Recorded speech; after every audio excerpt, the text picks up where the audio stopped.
Alright, this is Mr. Gillum, and today we're going to continue on to secant lines and their relationship to tangent lines, as well as how to use secant and tangent lines to find some angle measures. So, yesterday we learned that a tangent line touches the circle in only one spot. A secant line is a line that touches the circle twice. So, for circle C, in this case, it's displaying two different secant lines. J is secant to circle C because J is secant to circle C because it intersects twice. K is secant to circle C because it intersects twice. So both of these lines are secant lines to circle C. Okay, this would be a secant line to circle C. Okay, this would be a secant line to circle C. Intersects it twice. All right, so that's what secant means, intersecting twice. If two secants or chords intersect in the interior of a circle, then the measure of the angle formed is 1/2 the sum of the measure of the arcs intersected by the angle and its vertical angle. That's a lot of information to take in. So I don't really like this diagram because the secants look like they just cross right in the middle of the circle. To find the measure of angle 2, right here, we would add up this arc and divide it by 2. All right, it's the sum of these arcs divided by 2. To find angle 1, I would look at the sum of this arc and divide it by 2. That would give me angle 1. All right, and so that goes for all circles that have intersecting secant lines in them. I'm going to draw one that maybe isn't, make sure it's not in the, it's obvious that this is not crossing in the center of the circle. We'll call this angle 1. And this angle 2. All right, and say A, B, C, D. Angle 1 can be found by taking the sum of AB and DC and dividing it by 2. The measure of arc AB plus the measure of arc DC, all divided by 2. And angle 2 can be found by the sum of, let's do blue, AD plus BC divided by 2.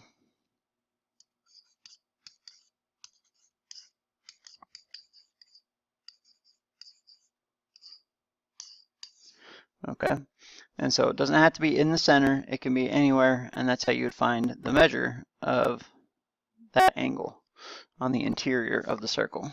Okay, so I think it always makes more sense when we do an example, so let's take a look here. Oh, of course, we have a proof. Let's come back to the proof just one second. Let's do a few examples using that theorem here. So for instance, we'll start with the basic one. If I'm looking for angle X right here, this angle measure, what I'm going to do is I'm going to find the sum of 130 plus 84 right there and right there, and I'm going to divide that by 2.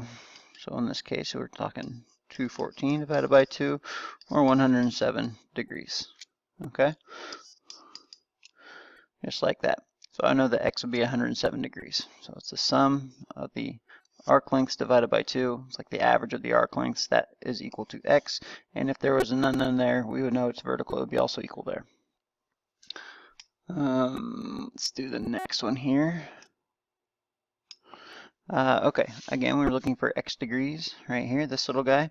We can approach this a couple different ways. What we can do is we can say, okay, well, I don't really have any arc measures for X at all, like the theorem says, but I could find this angle, and then I know that X is supplementary to that, and I think that's the approach that I'm going to take. So with the given information here, we can't really find X immediately, but what we can find is this angle or this angle. Okay, they are the same because they are vertical angles. So if I want to find this angle instead of X first, I would take 143 plus 75 divided by 2. It's like about 218 divided by 2 is 109. Now, that's not what X equals, but that is what the measure of these angles equal. And so as you can see, X is supplementary to either of these angles. So to find x, we would say that it's equal to 180 minus 109. So x equals 71 in this case. All right. And finally, on this last example here, x is actually an arc measure now. And so I know that if this is 110 degrees, this is 110 degrees, I know that 110 times 2 should equal the sum of these two arcs. Okay, x plus 97. All right. Or you could think of it, I think I might have confused you because we haven't done any multiplication yet. Think of it this way. I know that the x arc length plus the 97 arc length divided by 2 should equal the 110, which is this interior angle here.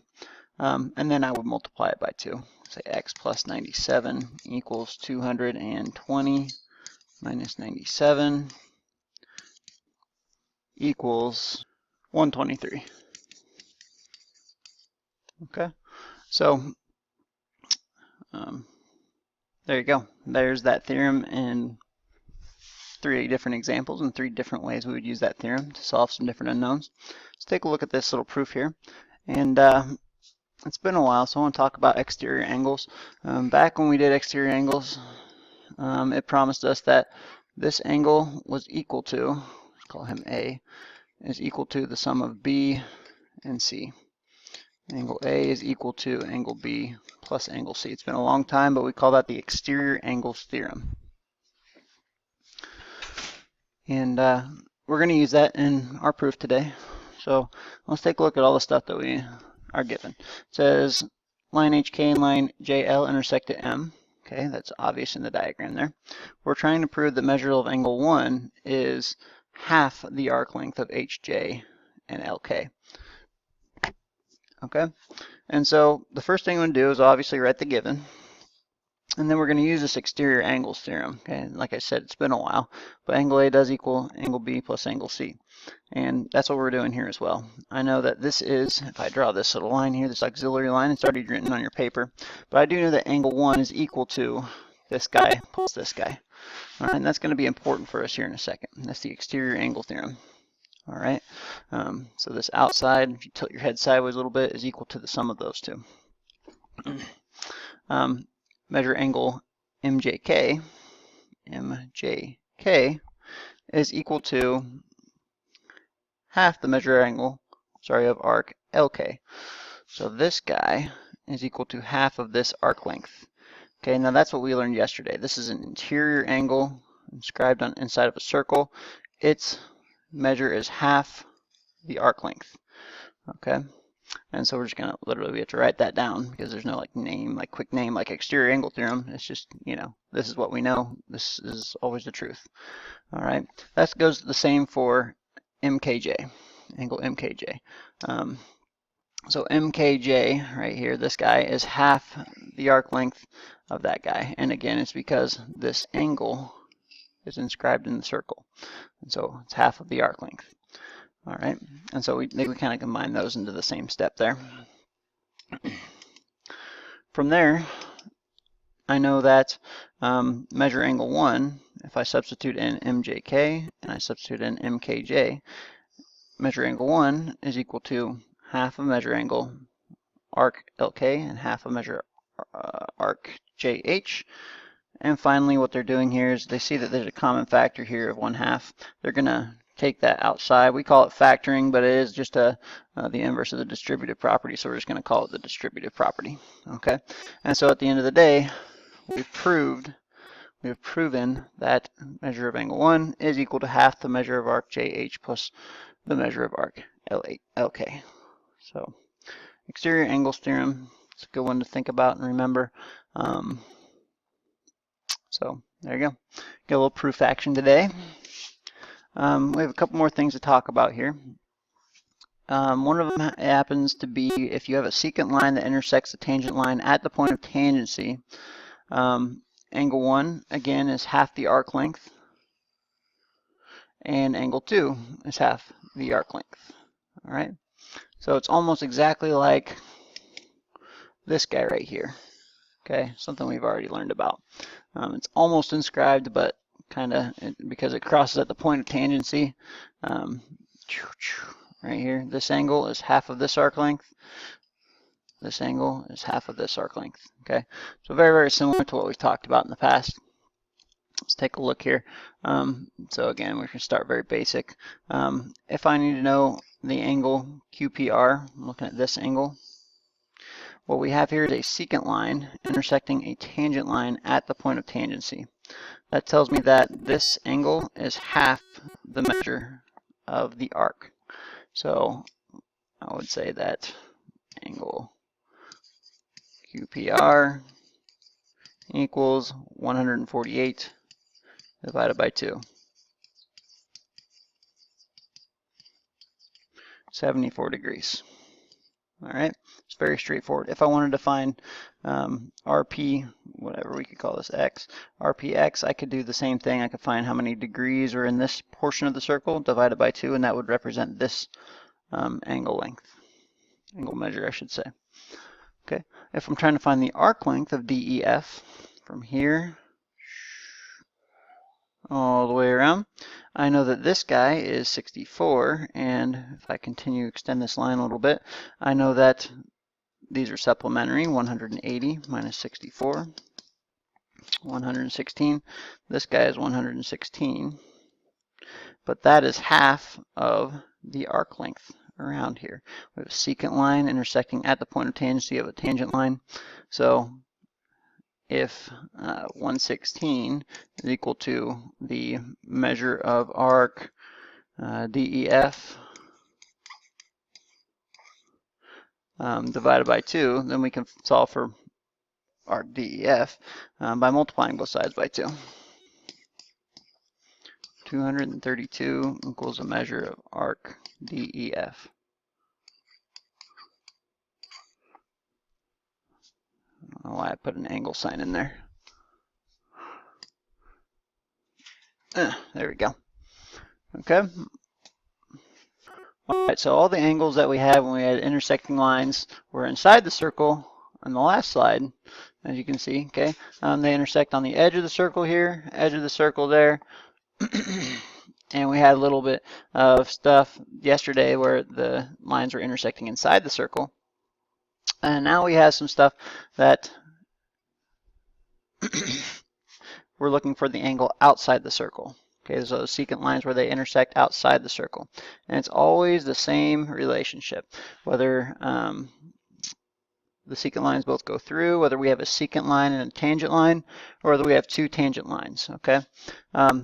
The angle of A, where those lines intersect, is always found the same way. Instead of adding and finding the average, what we're going to do is subtract the big arc minus the small arc divided by 2. The big arc minus the small arc divided by 2. The big arc minus the small arc divided by 2. Okay? And so,